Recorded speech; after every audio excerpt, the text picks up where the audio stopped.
Halelúja.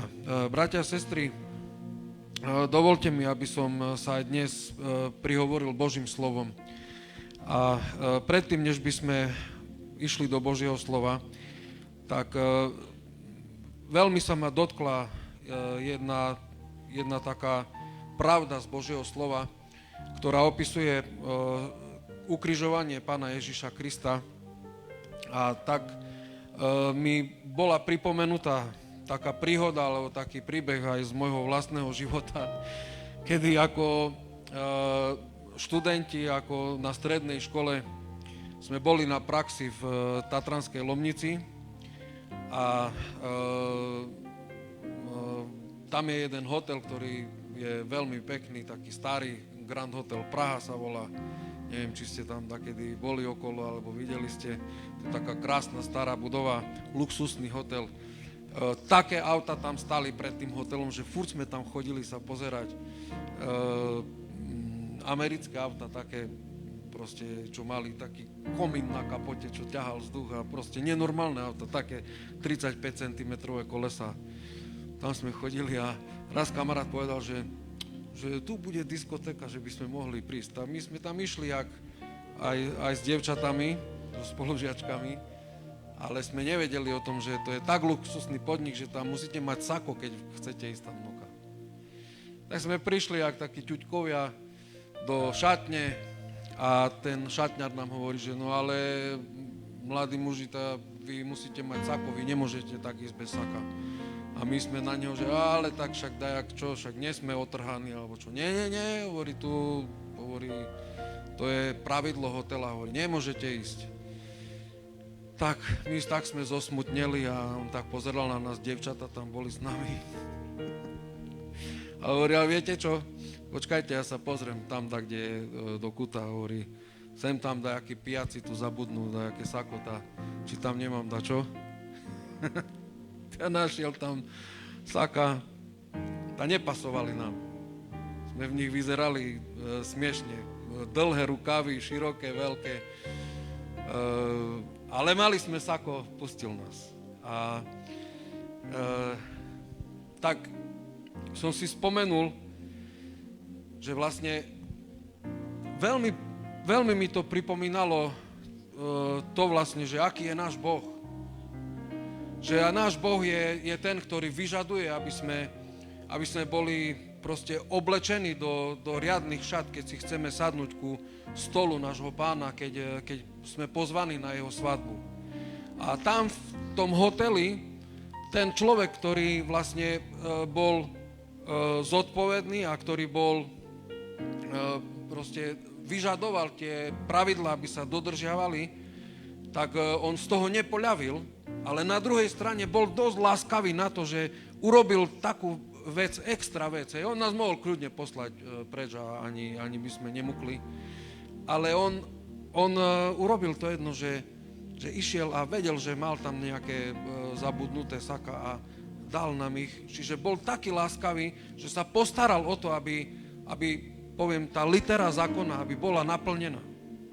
Aby proste sme mohli tam ísť.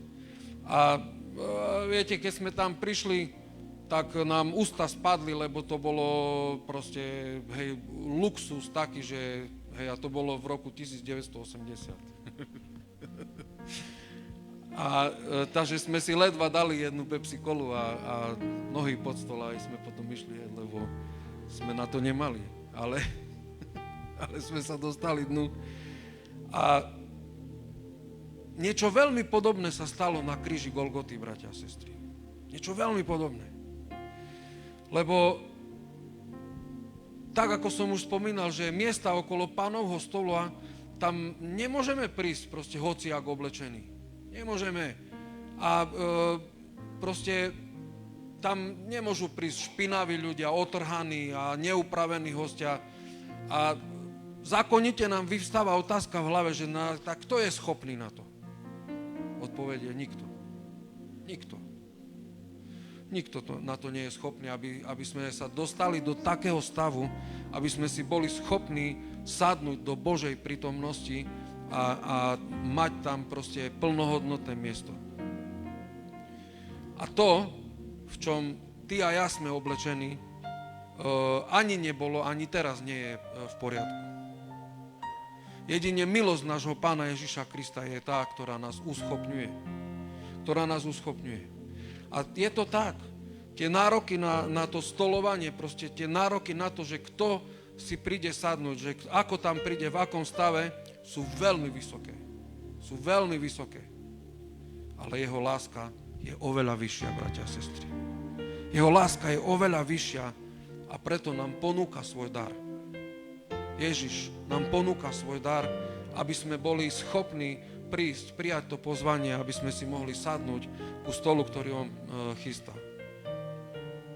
A nie nejaké pijakom zabudnuté sako tam, kde v kute, čo prach na neho sa dal.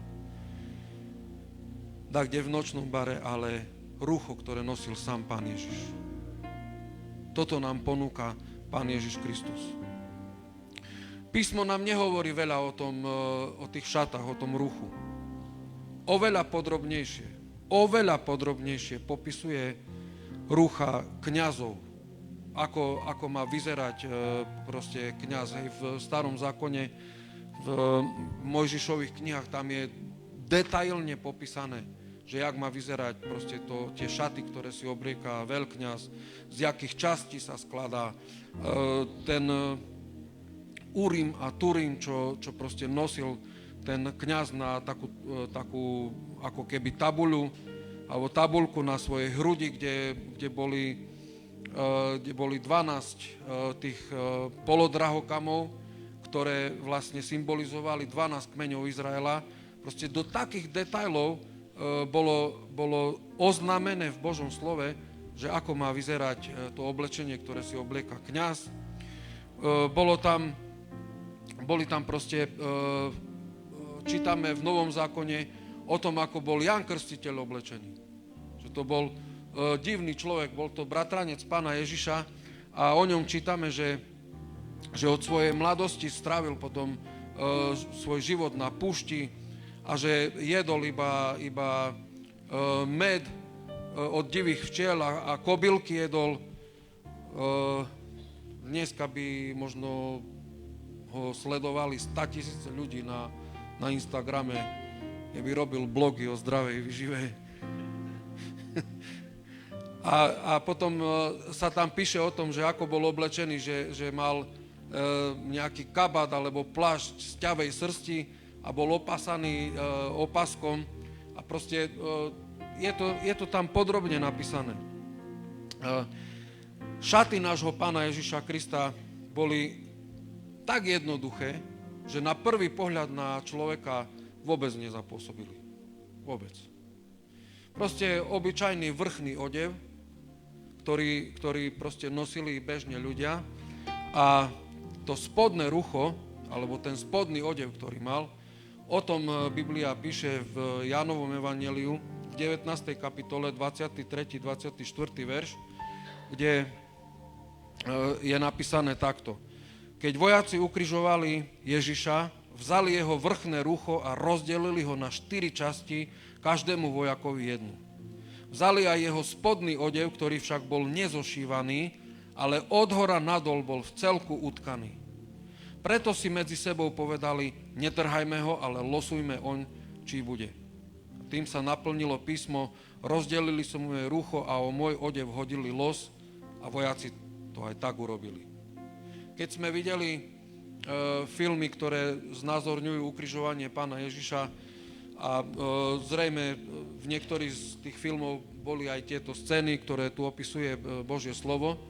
A tak sme sa dozvedeli, že Ježiš mal ten vrchný odev, ktorý proste slúžil ako taký nejaký plášť, ktorým sa aj proste zohrievali, hej, na Blízkom východe sú horúce dni, ale studené noci. A ten spodný odev, ten ako keby v našom ponímaní proste to, čo nosíme pod tým vrchným odevom, tak toto má jednu zvláštnosť, že to bolo utkané z jedného proste kusa, nebolo to zošívané. Od vrchu až na spodok, neviem si predstaviť, že ako to vyrábali, ako to bolo, ale je zrejme, že je to veľmi zvláštna vec. Veľmi zvláštna vec. A keď tí vojaci si rozdelili to vrchné rucho a keď zistili, že aký je ten spodný odev, že je nezošívaný, zrejme nebolo ani také jednoduché si ho rozdeliť a nemalo to ani žiadny význam. Preto si povedali, netrhajme ho, ale losujme o ňo. Čiže proste, ja neviem, či hádzali nejaké kamienky alebo ťahali nejaké paličky, kto vyťahol najdlhšiu alebo najkratšiu, toho bolo. Ale tým sa naplnilo proroctvo, ktoré bolo prorokované o Ježišovi Kristovi, kde v žalmoch čítame, rozdelili si moje rucho a o môj odev hodili los. A vojaci presne tak urobili.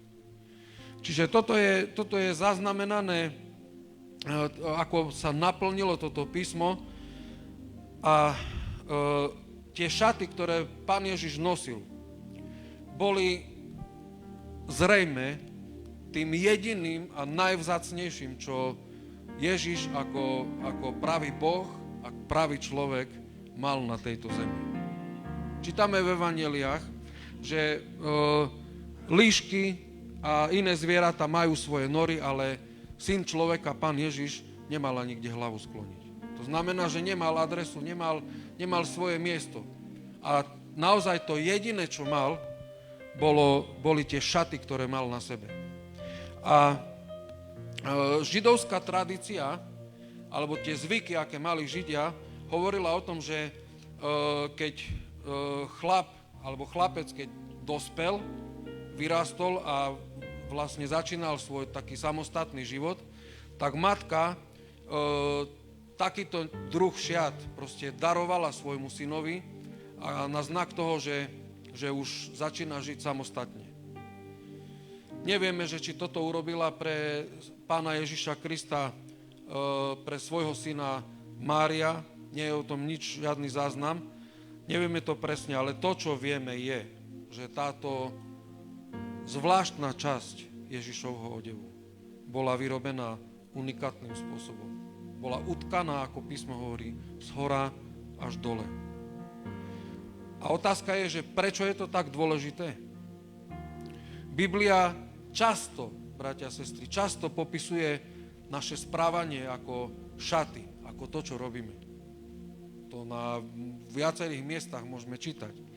A tak čítame v prvom liste Petrovom, v 5. kapitola, 5. verš, kde Peter nás pozýva a vyzýva nás, aby sme sa obliekli do pokory.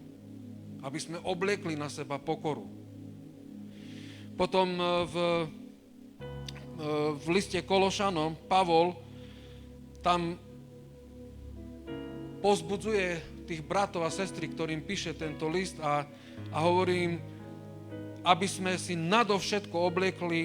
sa nadovšetko obliekli do lásky, ktorá je zväzkom, alebo Roháček hovorí pojivom dokonalosti. Kološanom 3. kapitola 14. verš.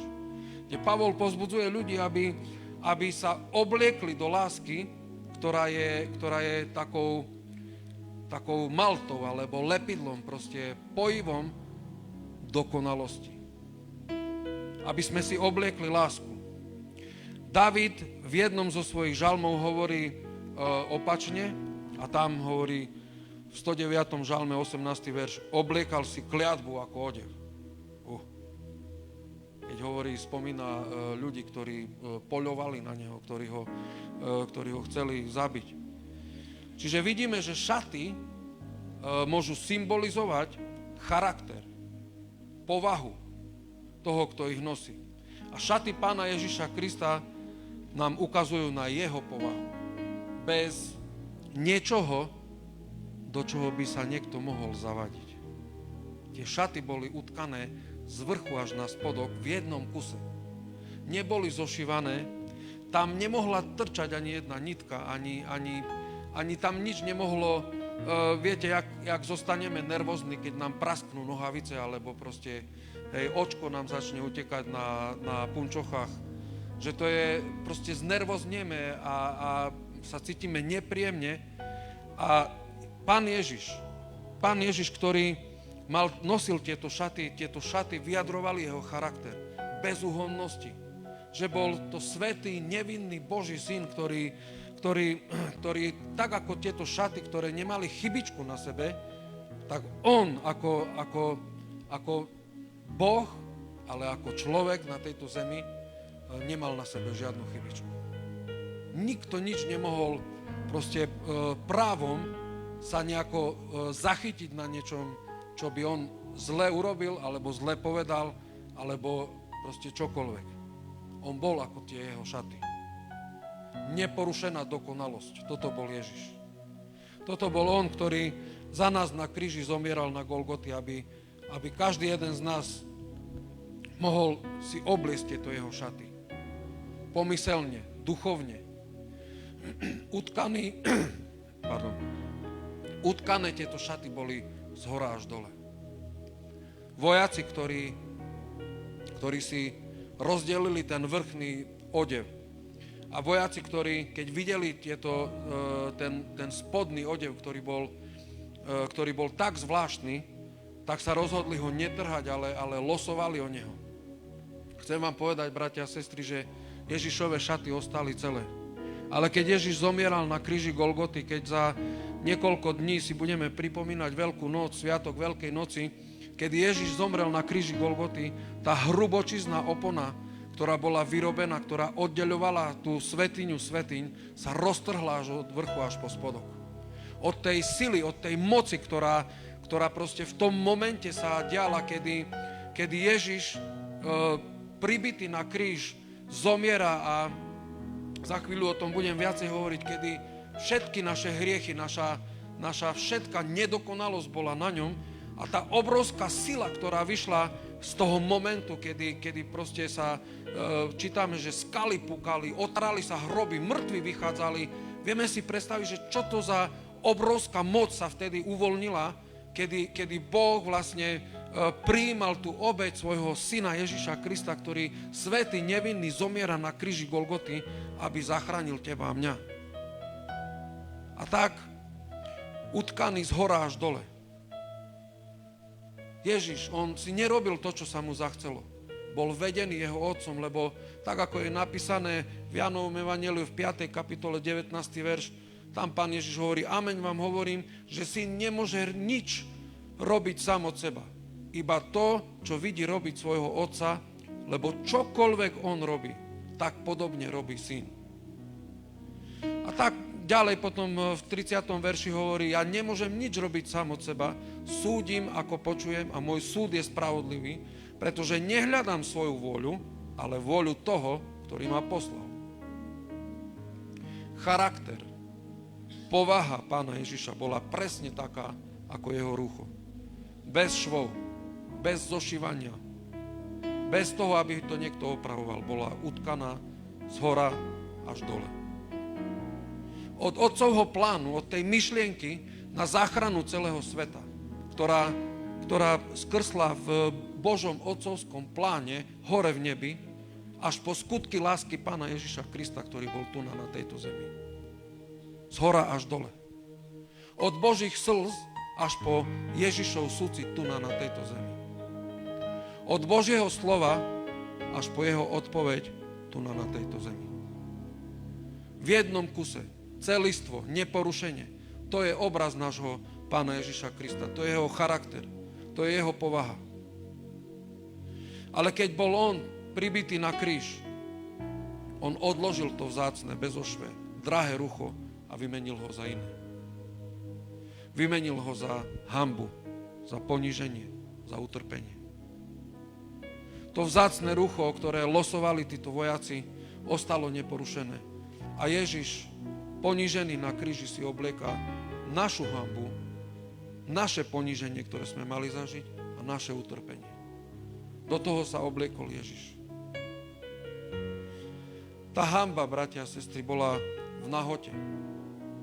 Ježiš odhalený, obnažený pred svojimi najbližšími, pred svojou matkou, ktorá tam bola pri kríži, pred svojimi učeníkmi a pred zástupom ľudí, ktorí sa prišli na toto divadlo pozrieť.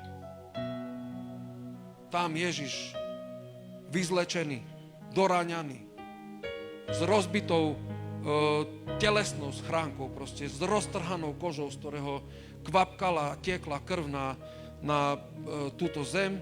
Ježiš tam zahambený leží, je pribitý na kríži. A ľudia sa na to pozerajú. Obliekol si hanbu prehry.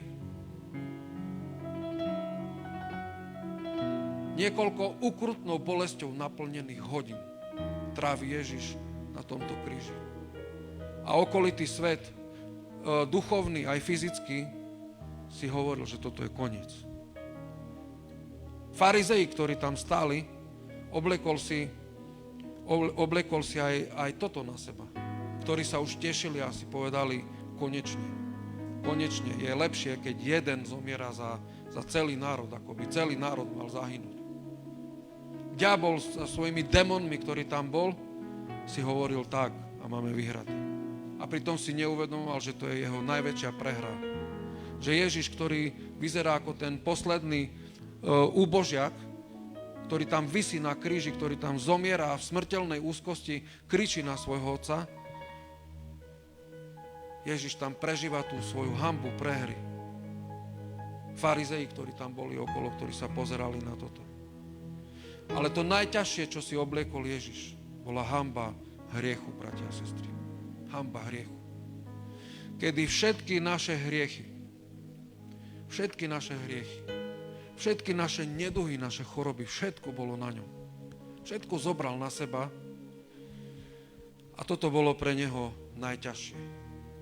To bolo pre nášho Pána najťažšie.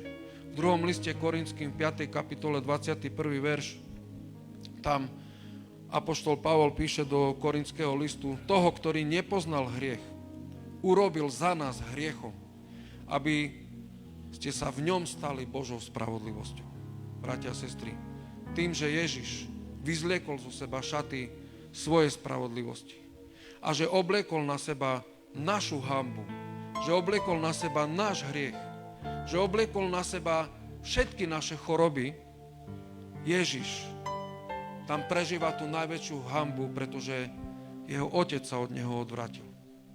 Jeho otec sa od neho odvrátil, pretože nemohol sa pozerať na svojho syna, na ktorom boli moje a tvoje hriechy. Hriechy celého sveta boli na Ježišovi Kristovi, lebo on sa stal za nás hriechom. Čiže jeho šatami na kríži bola naša hanba. Náš hriech, naše choroby. Toto je to, čo Ježiš prežíva. Predstavme si, bratia a sestry, určite sme sa stretli niekedy v živote s väzňami. My tak máme zhruba v našej hlave, že musia mať pruškované tieto, vo filmoch to vidíme. Ale nie je to tak, ale všetci proste väzni majú svoje uniformy a proste majú buď biely pás na chrbte, na montérkach, alebo čiže je to na to, že kdekoľvek by sa takýto väzeň objavil, v momente každý vie, že toto je nejaký kriminálnik, toto je nejaký zločinec, ktorý ušiel, ktorý proste je odsúdený, alebo proste keď väzni chodia vonku robiť, niekde mimo väznice, proste to je zjavné, je to jasné, že to sú ľudia, ktorí sú odsúdení, ktorí sú zločinci. A každý tento väzeň má na sebe šaty, ktoré hovoria o tom, že som kriminálnik, urobil som niečo zlé. To je tak. V začiatkoch môjho života viery, a keď som začal nasledovať Pána Ježiša Krista, tak sme mali takú službu, že sme chodievali do Šatčanskej väznice a ja som vedel, že je tam jeden môj kamarát z detstva, ktorý si zavraždil svoju manželku zo žiarlivosti. Robil kamionistu a raz, keď sa vrátil proste po takej dlhšej túre, jednoducho ju s nožom zavraždil. Dostal 23 rokov a tam bol v Šaci. Potom, jak už mal odsedených nejakých, neviem koľko, v Leopoldove ho preradili do Šace. A tá moja skúsenosť, bratia a sestry, bola, že a tak hlboko sa ma to dotklo v mojom srdci, že keď sme sa tam stretli a ten človek proste stále on nedokázal nadviazať očný kontakt. Človek, s ktorým som vyrastal, s ktorým sme robili bytangstva, s ktorým proste sme sa poznali, chápete? Že on nedokázal sa mi pozrieť do očí.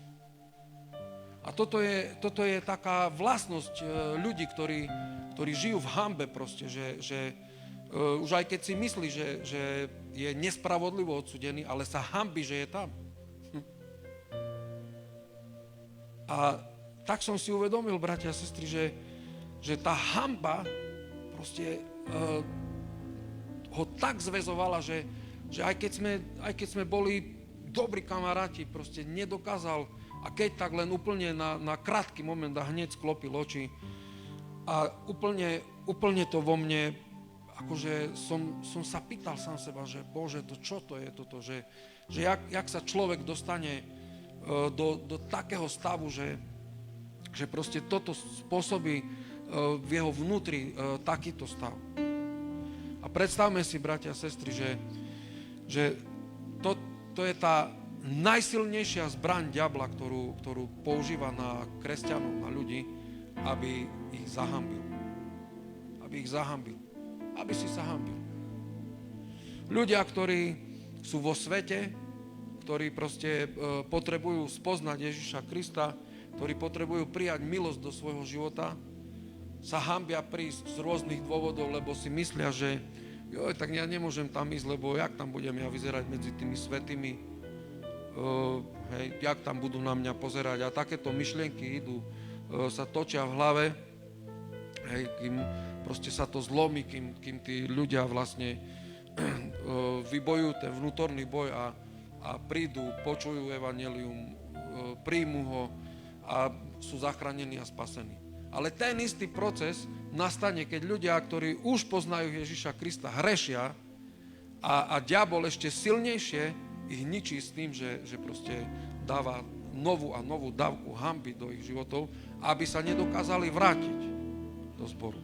Aby sa nedokázali v pokáni vrátiť a navrátiť sa tam, odkiaľ vypadli. Toto je hanba, ktorú Ježiš zobral na seba, ktorú si obliekol namiesto toho dokonalého zhora až po spodok utkaného z jedného kusu látky odev. To je to, čo si obliekol namiesto mňa a namiesto teba, aby my sme mohli byť videní ako spravodliví. Tak ako apoštol Pavol sme čítali, že vy ste v ňom Božou spravodlivosťou. To križovanie zločincov, ktoré v staroveku Rimania praktizovali, čo bola do detailov prepracovaná metóda, ako nielen fyzicky potrestať zločinca. To bola len jedna taká zložka toho, čo sa stalo tomu zločincovi, tomu, ktorý bol ukrižovaný. Ale bolo to predovšetkým, aby ten zločinec bol ponížený, aby bol zahambený, aby bol zlomený psychicky aj fyzicky, aby sa už nikdy viac neodvážil urobiť niečo také, za čo bol odsúdený. A ani by to nemohol, pretože aj tak za tým len nasledovala smrť. Ale ešte predstavme si tú krutosť, že aj tak tento človek zomrel, ale ešte ho predtým ponížili, zahambili, zlomili ho psychicky a nakoniec aj tak zomiera na tom kríži. Toto bol ten spôsob, ako trestali tých, ktorí sa previnili. A toto bolo trest pre tých najhorších zločincov. Zbúrených otrokov takto trestali. Neviem, či ste videli film Spartacus. Tam bolo povstanie gladiátorov, ktorí boli v podstate otroci a nabralo to veľké rozmery, ale keď to rímska ríša potlačila, proste kríže lemovali cestu až do Ríma, na ktorých boli ukrižovaní títo zburení otroci. Pán Ježiš bol otrokom, ale bol otrokom ľudí. On sa nevzburil ani voči ľuďom, ani voči svojmu otcovi, len robil to, čo chcel jeho otec, aby robil. Vrahov takto trestali. A on pritom kriesil mŕtvych. Násilníkov, tí, ktorí proste im dokázali nejaký násilný trestný čin a Ježiš ľuďom pomáhal, Ježiš ľudí miloval.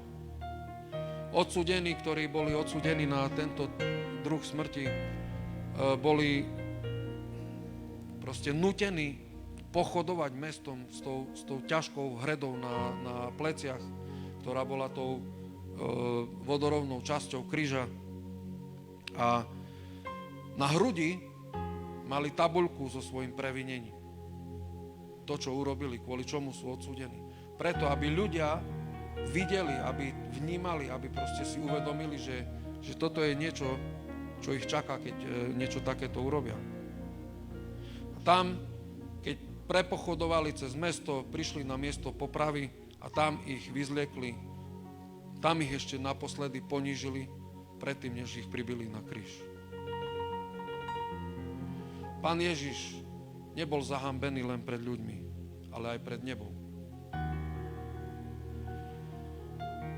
Keď mal na sebe všetky naše hriechy, vrahov, násilníkov,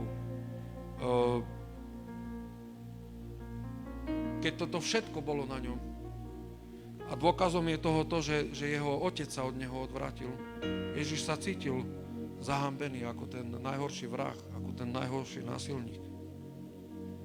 Aj keď nikdy neklamal, Ježiš sa cítil ako odhalený podvodník. Stalo sa vám už niekedy, bratia a sestry, že sme klamali a nám na to prišli? Jaký to bol pocit? Do myšacej diery by sme sa boli skryli. Aspoň keď máme trošku ešte štipku nejakého svedomia. Je to nepríjemné. Je to nepríjemné. A Ježiš sa presne tak cítil, keď bol na kríži. Ako ten najhorší podvodník, ktorého odhalili. Mal na sebe všetky hriechy, všetky naše hriechy, choroby. A tak sa aj cítil. Tak sa cítil. Cicero, jeden z filozofov, antických filozofov, povedal, že kríž by mal zmiznúť spred našich očí tak ďaleko, aby sme ani na neho nevideli, aby sme ani nepočuli, čo sa tam deje a aby sme na to ani nepomysleli. Taká to bola taký strašný trest to bol. A Ježiš bol odsúdený na túto potupu. V liste Židom 13. kapitola, 13. verš, tam čítame, že on znášal potupu. A to my sme tam mali trpieť. To kvôli nám tam bol napnutý. Kvôli tebe a kvôli mne. A tak, toto sú šaty, ktoré Ježiš zo seba vyzliekol a dáva ich nám. Spravodlivosť. Šaty utkané od vrchu až po spodok.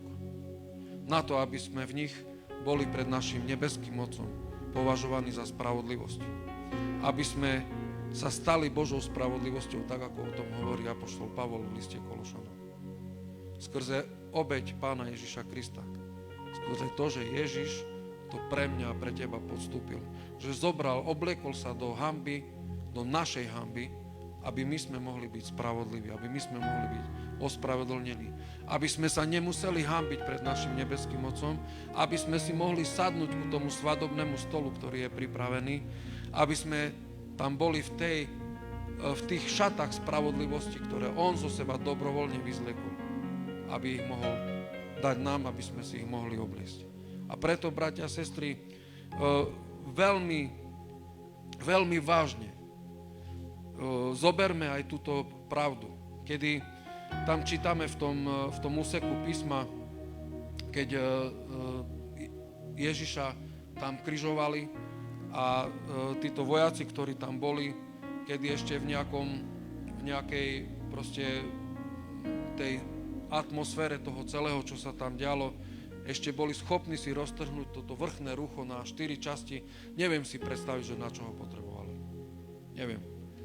Buď to bola taká vzácna látka, že proste im to stalo za to, že proste si ho rozdelili spravodlivo. Ale ten spodný odev, ktorý bol z hora až dole, ten už nedokázali roztrhnúť. O tom už radšej losovali, aby zachoval, alebo aby ostal celý. A toto je odkaz pre nás, bratia a sestry, aj teraz, keď si za niekoľko dní budeme pripomínať Veľkú noc. Aby sme si uvedomili to jedno, akú obrovskú cenu zaplatil Ježiš Kristus za naše životy. Akú obrovskú hanbu zobral na seba, aby ty a ja sme sa nemuseli hanbiť. Aby sme sa mohli postaviť pred našim Pánom. A aby tam, kedy raz každý bude účtovať zo svojho života, aby sme boli oblečení do tej spravodlivosti, ktorú nám vybojoval Pán Ježiš, ktorú sám dobrovoľne zo seba vyzliekol, aby ty a ja sme mohli byť oblečení do tých spravodlivých šiat, do tých, na ktorých nie je žiadny kaz, žiadna prasklina, nič z nich, proste nikto sa toho nemohol zachytiť, preto, lebo to bolo tak dokonale urobené, utkané z hora až nadol. V tom bol oblečený Ježiš a toto dobrovoľne vyzliekol zo seba, aby ty a ja sme mohli byť zachránení, spasení, aby sme sa nemuseli hanbiť. Ježiš nás zobral hanbu, ktorá bola na nás, ktorú na nás dával diabol, aby sme proste boli zahambení, aby sme sa hanbili prísť pred Boží zrak, aby sme sa hanbili prísť do zboru, aby sme sa hanbili čokoľvek sa nejakým spôsobom ukázať pred Pánom, lebo diabol na nás nahádzal svoju špinu, svoju hanbu. Ježiš nás z toho vyzliekol a zobral to na seba. A tak si uvedomujme, bratia a sestry, aj v tých dňoch, ktoré sú pred nami, kedy si budeme pripomínať smrť Pána Ježiša Krista, akú obrovskú cenu zaplatil Pán Ježiš. Aby sme to nebrali na ľahkú váhu. Aby sme potlačili sami svoje pudy, sami svoju voľu. Aby sme si uvedomili to jedno, že Ježiš nerobil nič sám od seba. Nič nerobil sám od seba, robil len to, čo chcel, aby robil jeho Otec. Aby sme takto žili svoje životy. Aby sme sa takto pozerali sami na seba v zrkadlách, keď sa postavíme pred zrkadlo. Aby sme si uvedomovali to jedno, že obrovská cena bola zaplatená za môj, za tvoj život. Že obrovská cena bola zaplatená. Že obrovská hanba bola sňatá z našich životov. Že obrovská milosť sa nám stala, že dnes ráno v roku 2026 tu môžeme byť ako Boží, svätí, ospravedlnení ľudia, z ktorých hanba bola sňatá dole a tu môžeme byť oblečení do tej Božej spravodlivosti. Čo som povedal? 26? Už som prorok. Halelujá. Pozerám, že sa usmievate, že ja si to, čo som povedal. Aká je to obrovská milosť, bratia a sestry. Aká obrovská milosť, že čokoľvek sa stane, nevieme, či sa dožijeme 26, ale že proste naša budúcnosť je vyriešená. Že Ježiš nás vyzliekol z tej hanby a nás obliekol do svojej spravodlivosti. Toto je odkaz pre nás, že tá úžasná milosť, tá úžasná vec, že Ježiš bol utkaný z hora až nadol. Že tam v Otcovej hlave proste sa zrodila tá myšlienka, ten Boží plán spasenia celého sveta. A Ježiš ho tu na tejto zemi naplnil. Z hora až dole prišla Božia milosť. Aby ty a ja sme boli vyzlečení z tejto hanby, ktorú na nás navaľal ten zlý. Aby sme sa mohli postaviť pred našim Pánom a nemuseli sa hanbiť, nemuseli sklapať oči, ale aby sme sa mohli pozrieť do jeho milujúcich očí a počuť ten najúžasnejší zvuk a hlas, ktorý povie Pán Ježiš: vojdi do radosti svojho Pána, verný služobník. Amen, halleluja. Amen. Drahý Pane, ďakujeme Ti za tú milosť. Ďakujeme Ti za ten Tvoj spodný odev. Ďakujeme Ti za to, že vyjadroval ten Tvoj charakter, že tak ako tie šaty boli utkané z hora až nadol z jedného kusu, že neboli zošívané, nebolo na nich čoho sa zachytiť, že taký si bol Ty, drahý Ježišu.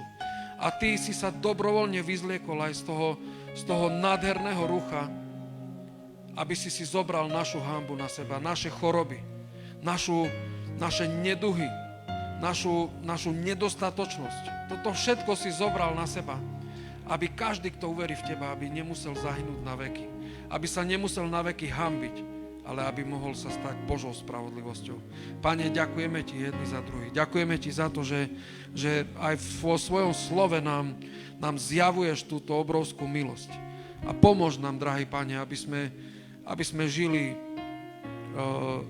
hodne tvojej obete. Aby sme ti neprinašali hanbu, aby sme ti nespôsobovali hanbu. Ale aby sme, Pane, svojimi životmi, svojim správaním, svojimi rečami, aby sme vyjadrovali to, že si v našich srdciach a že si zmenil naše životy, že si nás vyzliekol z tej hanby a že si nás obliekol do svojej spravodlivosti.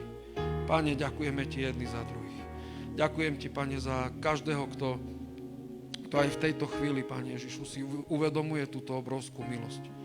A tak, Pane, ďakujeme ti za to, že si nás povolal do svojho predivného svetla. A pomôž nám, Pane, aby sme žili svoje životy ako za bieleho dňa, nie ako vo tme.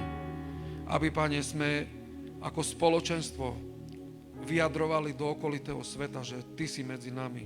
Že ty, Pane, ktorý si zobral našu hanbu, ktorú si zobral na seba, že si nás obliekol do svojej spravodlivosti, aby sme ťa, Pane, reprezentovali, oslavovali a vyvyšovali tu svojimi životmi a cez svoje životy na tejto zemi. Pane, ďakujeme ti a pomôž nám, Pane, aby sme nikdy nebrali na ľahkú váhu tvoju smrť. Aby sme si to nikdy nezľahčovali, Pane. Ale aby sveta bázeň a strach hrešiť boli v našich životoch. Lebo si zaplatil tú najvyššiu cenu, Pane. Nielen, že si zomrel, nielen, že si prelial svoju drahú svetú nevinnú krv, ale predtým si bol ponížený, si bol zahambený, sa ti smiali, sa pred tebou proste robili ti zle. A to všetko len preto, aby my sme mohli byť zachránení a spasení. Ďakujeme ti, drahý Pane, jedni za druhých a nech je požehnané a nech je vyvyšené tvoje mocné, sveté meno Ježiš v našich životoch a cez naše životy. Amen. Amen. Amen. Amen. Mám tak vo svojom srdci, bratia a sestry, aby sme sa ešte modlili za rodinu, za Atona aj za Valiku, lebo zomrel Atonov otec. Tak nech Boží pokoj naplní ich srdcia a nech také Božie potešenie príde. Aj za tú rodinu toho druhého muža, ktorý zomrel, neviem, či som ho poznal alebo nie. Nech Božie potešenie príde. Drahý Pane, modlíme sa za Atona a za Valiku, aby si ich naplnil pokojom, Pane, aby si ich naplnil svojou milosťou a prosíme, drahý Pane Ježišu, o tvoju takú uzdravujúcu moc, Pane, aby si zahojil, Pane, všetko to trápenie, Pane, rany, ktoré boli spôsobené, aby, Pane, si aj v tomto momente, v tomto okamihu uvedomovali, aký veľký a dobrý si ty, Pán, a ako posilňuješ na vnútornom človeku každého, kto sa na teba spolieha, Pane. Žehname celému domu, Pane Ježišu, prikryj svojou svetou krvou a nech tvoj Boží pokoj spočinie a nech, Pane, vidia tvoju moc, tvoju veľkú dobrotu, tvoje požehnanie a zabezpečenie aj v tejto situácii. Amen. Amen. Halleluja. Buďte požehnaní, bratia a sestry, a nech Božia láska, nech Božia milosť a prítomnosť Svätého Ducha nech je so všetkými vami aj počas tohoto týždňa a prajem vám víťazný týždeň. Amen.